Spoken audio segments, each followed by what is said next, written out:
ஐயோ ஏன் இந்த சாபம் எல்லாம் என்றோ நான் செய்த பாவம். பகலும் இரவாகி பயமானதே அம்மா, விளக்கும் துணையின்றி இருளானதே. இதெல்லாம் ஜஸ்ட் ஸ்கிப் பண்ணிட்டு போற வீடியோல ஆணாதிக்கத்தோட கொடூர செயல். ஒரு பெண் எனக்கு அடிமையா இருக்கணுங்கிறதுக்கான உக்கிர செயல். இது எப்படி சரியாகும்? பல பெண்களோட உயிரே போயிருக்குங்க. பெத்த ஆத்தாக்கணும் கண்டுக்க மாட்டேன், சமூகமும் கண்டுக்க மாட்டேன், காவல் நிலையம் கண்டுக்க மாட்டேங்குது. என் வலியும் வேதனை எங்க போனாலும் யாருமே எனக்கு சப்போர்ட் இல்லையா. நான் கடைசி வரைக்கும் வாழ்க்கை முழுக்க இந்த கொடுமையை அனுபவிக்கணுமான்னு சொல்லி அந்த கொடுமையை உச்சத்தை தாங்க விட பல பேர் உயிரை விட்டுருக்காங்க. ஏங்க நீங்க தப்பாவே பண்ணியிருந்தாலுமே கூட உங்களுக்கு அடிச்சு கொடுமைப்படுறதுக்கு யாருங்க ரைட்ஸ் கொடுத்தா? பிடிக்கலாம் விட்டு போயினே இருக்கணுங்க.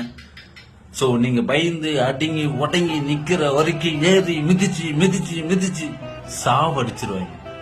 உங்க லைஃப்ல இப்படி ஒரு வலி வேதனை அனுபவிச்சீங்கன்னா பொடா மயிர்னு வந்துகிட்டே இருங்க.